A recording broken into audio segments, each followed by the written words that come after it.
I'm the Gypsy and you're not, and this is the Rubber Biscuit Road Show presented by Artist Alley Studio, featuring the artisan, handcrafted, and branded creations of the Gypsy and Mad Hatter at www.artistalleystudio.com. And now, on with the show.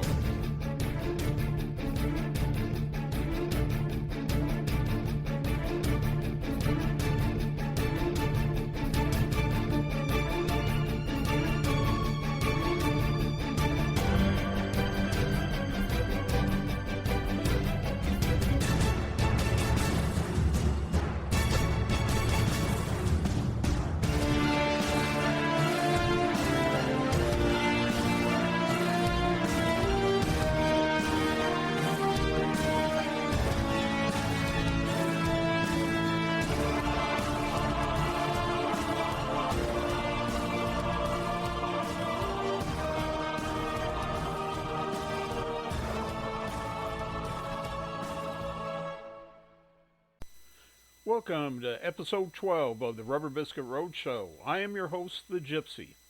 Well, we're taking a little break from our story, Never Say Never, an Epic Journey, Volume 1 this week.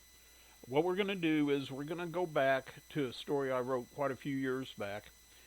Since this is Christmas time, it's a Christmas story. But it isn't that far removed from what we have been doing, because this story does involve Shirley. It involves Jimmy, that's me, and his sister Patty, my sister. Anyway, I want to share this with you at this time of year because it was an important moment in my life and it helped me understand the true meaning of Christmas, and that spirit from that one special Christmas has carried with me my entire life. It is not unusual to hear somebody say, "There is no Santa Claus," or "I don't believe in Santa Claus." Well, I'm here to tell you right now, on this day, and you listen to me closely, my friend, there is a Santa Claus, because I'm going to tell you about the night that Santa saved Christmas. The wind rustled the plastic on the windows at 433 East High Street in Topeka, Kansas, popping the artificial storm windows in and out like the breathing of some transparent rectangular monster trapped within the window frame. This was made even more unsettling by the fact that the plastic adorned the windows on the inside of the house and not the outside. Jimmy and Patty sat on the couch, a blanket wrapped around their bodies to insulate them from the cold. The floor heater cracked and groaned, but did little good to chase off the cold in the drafty, uninsulated little house on Topeka's east side. Jimmy and Patty watched the old GE black and white TV reflect back images of Bing Crosby as he, Rosemary Clooney, Vera Ellen, and Danny Kaye sang About a White Christmas. Jimmy looked over at the little tree in the corner, the red, green, and gold bubble lights sending their tiny, endless stream of bubbles up the tubes to go nowhere and disappear in the glass tip of the cylinder. He then looked back at the black and white image of the tree behind the four singers, and though their tree was gray within the flickering image, Jimmy knew it was a grander tree than he would ever have. "Is Santa coming tonight?" "Yes," Jimmy assured Patty, "but only after you're asleep." Jimmy was 13 and had stopped believing in Santa Claus when he was 9 or 10. Jimmy did pray, however, that if Santa Claus was real and he was wrong about his existence, that he would brave this cold Kansas Christmas Eve night and visit their house. Jimmy got up off the couch and led his sister to the bedroom she shared with their mother, Shirley. Tucking her into her bed, Jimmy went back into the living room and curled up on the couch to wait for his mom to come home from work.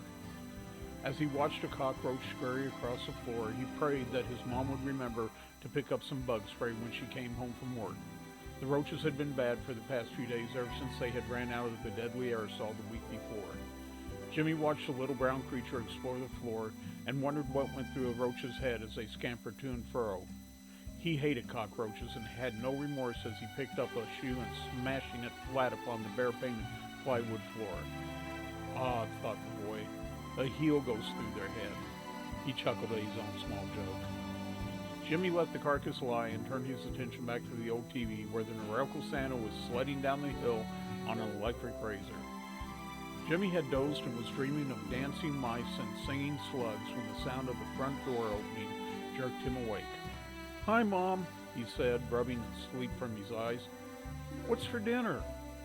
Normally, Jimmy would not ask such a question, as he was perfectly capable of fixing him and his sister's meals when his mom wasn't there, but there was no food left in the house, and the two children had not ate that day. Shirley looked at her son with a forced smile and said, "Tonight we are going to do breakfast for dinner." She held up a bag that contained a loaf of bread, old bread, and a carton of a dozen eggs. Jimmy knew what that meant, for he had to eat breakfast for dinner before. It meant Mom had no money, so she had scraped together some change to buy the quarter loaf buttercrust bread and the 35-cent carton of eggs. It was the cheapest meal his mom could throw together outside of a box of macaroni and cheese, which was also a staple in this home. Jimmy took the brown paper bag from his mom and headed for the kitchen to drop the bread in the toaster and heat up the skillet for eggs.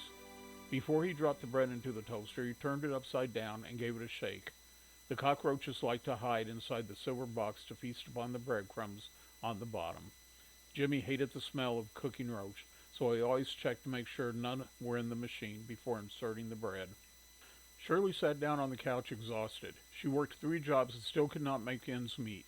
She would finish her shift as a proofreader, then rush across town to Pelletier's department store, where she would assemble bicycles for rich children and wrap presents for even richer parents. On Saturday and Sunday, she worked as a PBX switchboard operator for an answering service near Washburn University.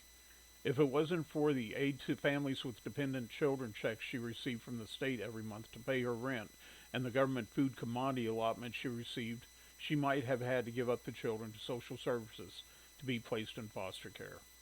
Sometimes she wondered if the children wouldn't be better off. Shirley felt fortunate to have her job at Pelletier's, especially since her and her mother had exchanged words 3 years previous, which had led to the eviction of Shirley and her children from her mother's home. Her mother could have fired her from Pelletier's, but didn't. Her mother was a manager of the large upscale department store.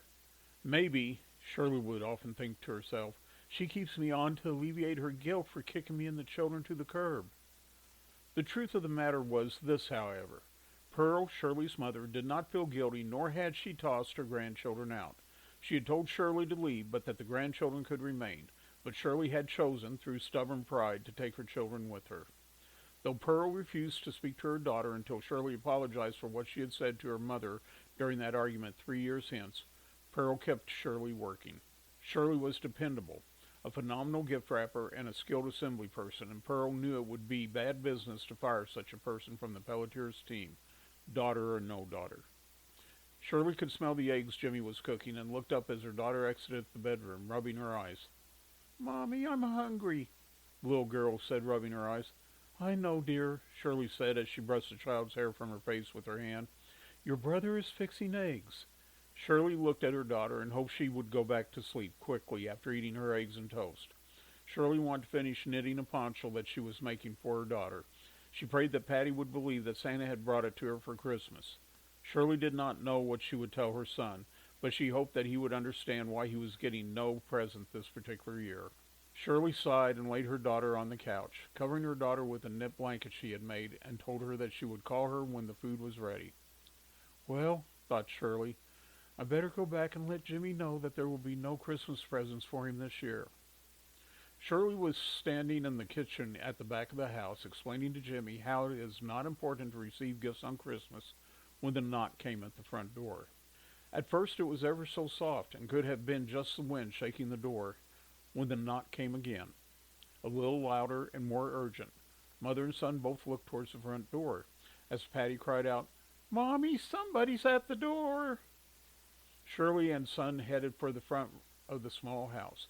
Shirley was concerned, for it was almost 10 p.m., and she couldn't imagine who would be knocking on her door this late on a Christmas Eve. Jimmy got to the door first and flung it wide, letting a blast of cold air fill the house. Jimmy stood slack-jawed, looking at the box upon box upon box that filled the front porch. Shirley was speechless and could not imagine that what she was looking at, dozens of brightly wrapped packages, was real. Patty put a name to it as she scurried towards the front porch and the gifts it bore. "Santa!" the little girl cried out. "Santa!" Jimmy, his mom, and sister spent the next few minutes bringing the packages into the house. As they got towards the bottom of the stack, Shirley discovered several boxes filled with food, including one box just full of wrapped meat from a butcher shop. One box had canned goods, while another had things like pasta and cereal. But the box that fascinated Jimmy the most was the one that contained a turkey that was almost as big as his sister. The children begged their mother to let them open the presents, but she told them, "No, Santa wants you to open your presents on Christmas." But the children weren't listening. All they knew was that there were presents to be opened. So Shirley relented and let them pick one package each to open. Patty's package contained a new Malibu Barbie doll, while Jimmy's package contained a Zorro hand puppet. How did Santa know that I liked puppets? Jimmy wondered as he fell off to sleep later with a full stomach. Christmas Day, the packages revealed a cornucopia of presents for the children. Dolls, games, slot car racetracks, Hot Wheel cars, doll clothes, just to mention a few of the children's items. There were also clothes for the children, from socks to shoes to sweaters to coats. There were new dresses, new pants, and new shirts galore. Shirley watched as the children ripped open and revealed their presents, and she knew that Santa had, in her hour of need, visited her children. She was a little sad, thinking that Santa had forgot about her, when she saw the small robin egg blue envelope at the bottom of one of the boxes with her name typewritten across its face. Shirley picked up the envelope and with trembling hands opened it.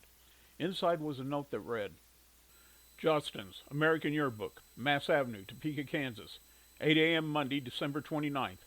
Shirley Easter, report to proofreading department for orientation. Starting salary." Shirley sat down hard on the couch and read the starting salary again. It was $50 per week more than what she was making holding down 3 jobs. She swallowed hard and began to cry. "What's wrong, Mommy?" Patty asked. Shirley looked at her children in their new clothes, holding their new toys, and she could smell the turkey cooking in the kitchen, where the cupboards were full for the first time in a long time. "Nothing," she said. "Not one damn thing." She grabbed her daughter and pulled her close as Jimmy stepped on a cockroach. "I wish Santa had remembered the bug spray," the boy said as he sent the pests to bug heaven. They all laughed together, and each in their own way would forever know that Santa Claus was real and had visited their small home. The preceding story is a true accounting of an event that happened to me, my mother, and sister on Christmas Eve of 1969. In March 1981, during the last visit I had with my grandmother before she passed away, the subject of this visit from Santa Claus came up. I asked my grandmother what she knew about it and if she had a hand in it. She smiled that smile that let the world know that she was up to some sort of mischief, then sweetly and innocently said, "Now, Jimmy, as I recall, I may have said something to Santa about Shirley needing some help, but it's been so long ago, I hardly remember." She then changed the subject, and the matter was dropped and never brought up again until Christmas of that year. Grandma sent a small package of presents to me, my wife, and daughter for Christmas. For my wife, she sent an antique silk hanky with a Parisian print on it. For my daughter, who is a Christmas miracle herself, being born on Christmas Eve, she sent an old-fashioned small plastic doll with a knit outfit. My Christmas package from my grandmother contained a Zorro hand puppet and a card that merely read, "Ho, ho, ho." I held the puppet close to my chest 2 months later when news came of her passing. Is Santa real? Yes, he is, and I will never think otherwise, for he once saved Christmas for me and my family.